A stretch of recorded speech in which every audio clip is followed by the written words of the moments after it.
श्री जानकी वल्लभो विजयते यन्माया वसवर्ति विश्वमखिलं ब्रह्मादिदेवासुरा यत्सत्त्वादं ऋषेव भाति सकलं रज्जो यथा अहे भ्रमः यत्पादप्लवमेकमेव हि भवाम्बोधे स्थितिशावताम् वन्देऽहं तमशेषकारणपरं रामाख्यमी। श्री रामचरितमानस में अरण्य कांड में सबरी जी का प्रसंग देख रहे हैं। भगवान सबरी जी के आश्रम में आए हैं। सबरी जी ने कंदमूल फल भगवान को अर्पित किए और प्रेम से भगवान ने उनको ग्रहण किया। पानी जोरी आगे भई ठाड़ी प्रभु ही बिलो की प्रीति अति बाड़ी कही विधि स्तुति करो तुम्हारी अधम जाति में जड़मति भारी। हाथ जोड़ के सबरी माता भगवान के सामने खड़ी हो गई और कहती है कि मैं किस तरह से आपकी स्तुति करूं। मैं अति नीच जाति में हूं और बहुत मूढ़ बुद्धि की हूं। तो रामचरितमानस में जो भी भक्त है वो दीन भाव में है। अब सबरी जी कहेगी अधम अति अधम अधम अति नारी, कि सबसे अधम जो है वो नारी होती है। आजकल की नारी ये शब्द नहीं कह सकती, अधम अति अधम अधम अति नारी, लेकिन सबरी जी नारी होके कह रही है। तो जब अहम भाव समाप्त हो जाता है और भगवान खुद को भगवान का दास समझने वाला ही ऐसा कह सकता है। तो अध्यात्म की दृष्टि से समाज सेवा, समाज कल्याण या समाज में बराबरी की स्थिति से नारी हो सकता है कि मतलब नारी पुरुष की समानता की बात की जाए, लेकिन अध्यात्म पे क्योंकि अपने आप को मिटाना होता है, अपने सारे आइडेंटिटी को मिटाना होता है, इसलिए जो भी आइडेंटिटी है उसको एकदम नीचे रखा जाता है। तो सबरी जी कहती है कि मैं तो नारी हूं और अधम नारी जो है हमेशा अधम होती है। अधम ते अधम अधम अति नारी तीन महु मैं मति मंद अघारी। तो नारी अत्यंत अधम होती है और उसमें भी मैं तो एकदम मंद बुद्धि हूं। कह रघुपति सुनु भामिनी बाता मानहु एक भगति कर नाता। भगवान कहते हैं कि हे भामिनी मेरी बात सुनो, मैं और कोई नाता मानता ही नहीं, केवल और केवल एक ही रिश्ता मानता हूं, वो है भक्ति का। कोई कौन सी जाति में पैदा हुआ है, वो स्त्री है या पुरुष है, वो उच्च जाति का है निम्न जाति का है, ये सब कुछ मैं देखता ही नहीं। केवल एक ही संबंध, एक ही चीज देखता हूं कि मेरा भक्त है या नहीं है। तो भक्ति का मानव एक भक्ति का नाता, केवल एक भक्ति का नाता मानता हूं, बाकी कोई नाता मानता ही नहीं। जाति पाति कुल धर्म बढ़ाई धन पल परिजन गुण चतुराई भगति हीन नर सोहई कैसा बिनु जल बारिद देखिए जैसा। तो जैसे बादल हो बिना जल का हो तो वो केवल दिखने में अच्छा लगता है, वो कोई काम का नहीं, उससे बारिश नहीं हो सकती, उससे जल वर्षा नहीं हो सकती। वैसे ही अगर कोई अच्छी जाति में है, अच्छे धर्म में है, धन बल है उसके पास, बहुत सारे परिजन है, बहुत सारे गुण है, बहुत सारी चतुराई है, लेकिन फिर भी भक्ति नहीं है उसके अंदर, तो भक्तिहीन नर सोहई कैसा। भक्तिहीन कैसा लगता है आदमी, जैसे बिन बिन पानी का बादल। तो सब कुछ होते हुए भी अगर भक्ति नहीं है तो वो कोई काम का नहीं है। नवधा भगति कहु तो ही पाही सावधान सुन धरु मन माही। भगवान नवधा भक्ति के बारे में सबरी जी को बता रहे हैं। तो सबरी जी का थोड़ा सा चरित्र ये है कि सबरी जी एक आदिवासी जाति में पैदा हुई थी, एक कन्या। और उन्होंने एक बार देखा कि उनके पिताजी बहुत सारे मुर्गे वगैरह इकट्ठा कर रहे हैं, बकरे मुर्गे। तो उन्होंने जिज्ञासावश पूछा कि इनको क्यों इकट्ठा किया जा रहा है। तो पिताजी ने कहा कि तेरा विवाह होगा और उस समय ये काम आएंगे, उस समय जो बराती आएंगे उनको ये खिलाया जाएगा, उस समय इनको मार के इनका मांस बनाया जाएगा। सबरी जी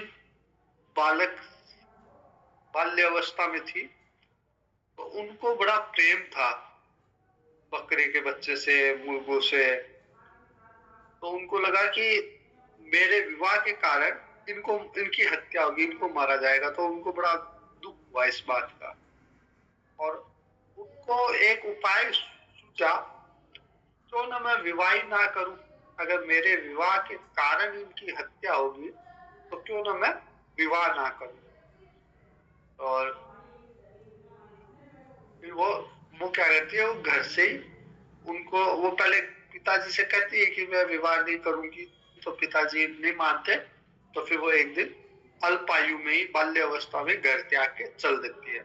घर में रहूंगी तो पिताजी विवाह करवा देंगे, विवाह होगा तो इनकी मृत्यु होगी। तो इससे घर छोड़ के चल जाती है और वन में मतंग ऋषि के आश्रम के बाहर, आश्रम में तो प्रवेश था नहीं, इसलिए आश्रम के बाहर कहीं अपनी कुटिया बना के रहती है। और डेली नित्य उठ के और अंधेरे में सेवा करती थी ऋषियों की। जैसे जिस रास्ते से ऋषि नदी में जा रहे थे, उस रास्ते के कंकड़ वगैरह साफ कर देती थी, जल लाके वहां रख देती थी। तो जो भी सेवा ध्यान में आती वो करती, बिना अपनी पहचान बताए हुए। एक दिन मतंग ऋषि ने देखा कि ये सारे कार्य हो रहे हैं, जल अपने आप को लाके रख जाता है, और मैं जिस रास्ते से जाता हूँ वो रास्ता बड़ा साफ रहता है, आश्रम के आसपास इतनी सफाई रहती है, तो कौन करता है। तो उन्होंने देखा कि अंधेरे में एक कन्या आती है और वो सब कुछ कर जाती है, सारी साफ सफाई। तो वो पूछते हैं एक दिन जल्दी उठ के पतंग ऋषि, फिर कन्या से भेंट करके उससे पूछते कि तुम कौन हो।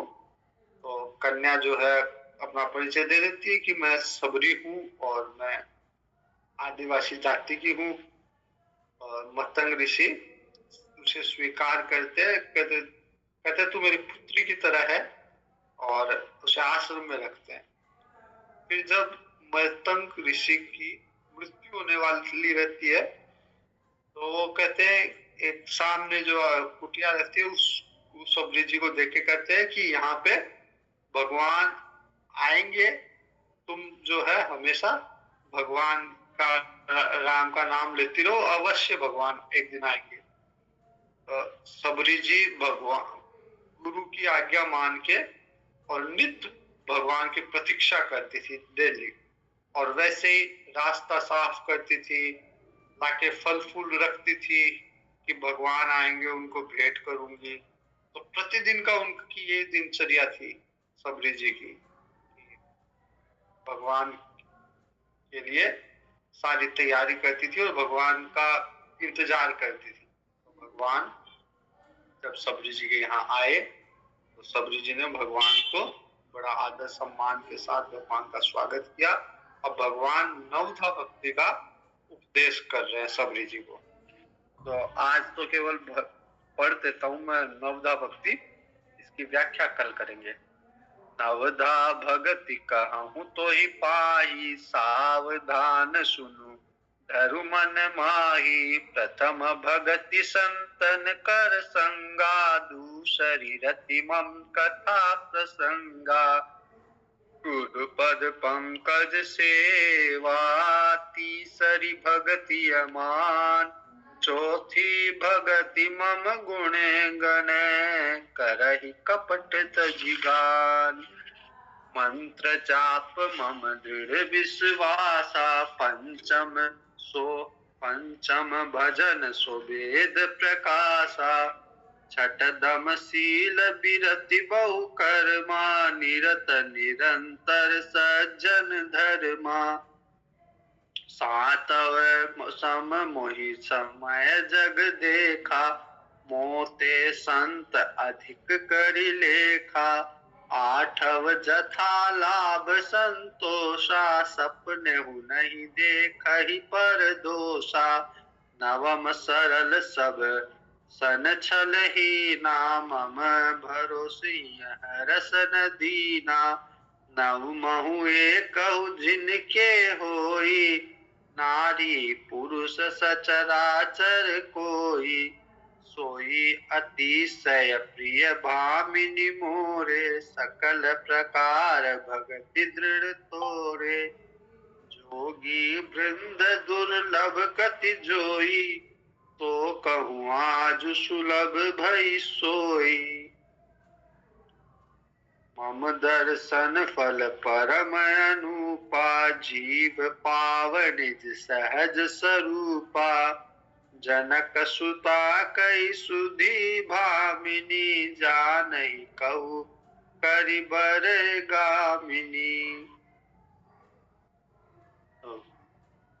भगवान जो है सबरी जी को नवदा भक्ति के बाद उपदेश देके फिर पूछते हैं कि जनक सुता जानकी जी के बारे में अगर आप कुछ जानते हो तो वो मेरे को बताए। और सबरी जी आगे पंपा सरोवर का रास्ता बताएगी, सुग्रीव के पास भगवान को भेजेगी। प्रसंग कल देखें। मारुति गंभीर मारुति धीर मारुति अति धीर मारुति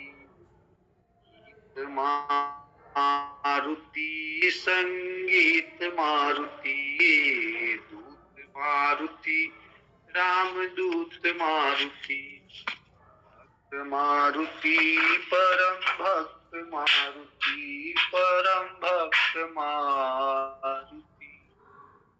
हरि ओम। शुभ रात्रि।